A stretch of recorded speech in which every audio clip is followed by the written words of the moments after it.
للترافع، ملتقى الترافع المدني عن الصحراء، مغربية الصحراء، مشاركة فيه عدة دكاترة وعدة أساتذة، وأنا لي الشرف أيضا أن أشارك في هذه الندوة. وطبعا الترافع المدني هو أهم شيء، لأنه يعتمد على ترافع الشعوب هي التي تدافع وهي التي تغلغل في كيان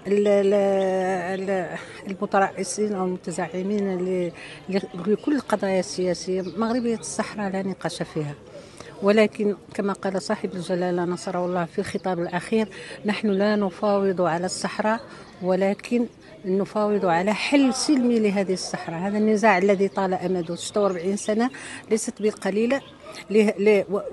هل تعلم أن هذا النزاع هو أقدم النزاعات في العالم؟ صار 46 سنة من النزاع. نتمنى من الأشقاء في الجزائر أن يرفعوا أيديهم عن هذا الملف، لأنهم شوكة التي لا تريد حلا لهذا النزاع. أما أبناء عمومتنا في البوليزاريو فنتمنى أيضا أن يعودوا إلى وطن غفور رحيم، كما قال جلالة المغفور له محمد الحسن الثاني رحمه الله.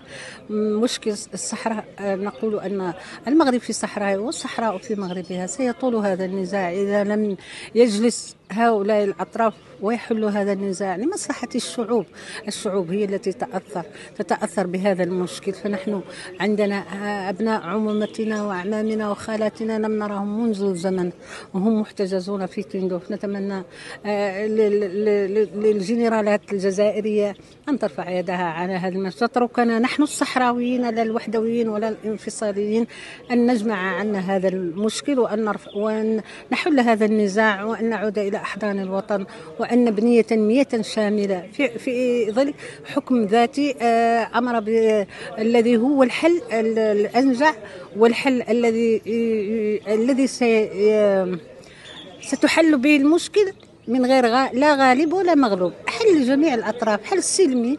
نتمنى أن تحل هذه القضية وأن يحل هذا النزاع، وما دام لم يحل فنحن في وطننا لا نحس بهذا. هم الذين يشعرون بالمشاكل، أما نحن نعيش تنمية شاملة، نعيش في وطننا، في جامعاتنا، في مستشفياتنا، لا ينقصنا خير.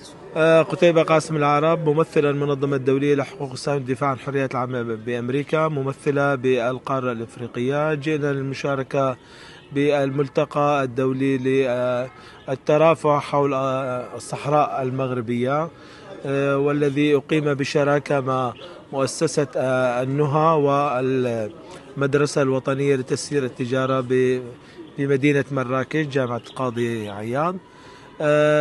يعني ملتقى جد مهم من أجل بحث آلية الترافع الوطني، ونحن كمنظمة دولية نتابع يعني من أجل السلام، ومن الداعمين لمبادرة مشروع الحكم الذاتي المطروحة من قبل جلالة الملك محمد السادس نصر الله بالأمم المتحدة. ونحن نسعى للسلام بتواجد مكاتبنا بالمنطقة وحضورنا من أجل التوفيق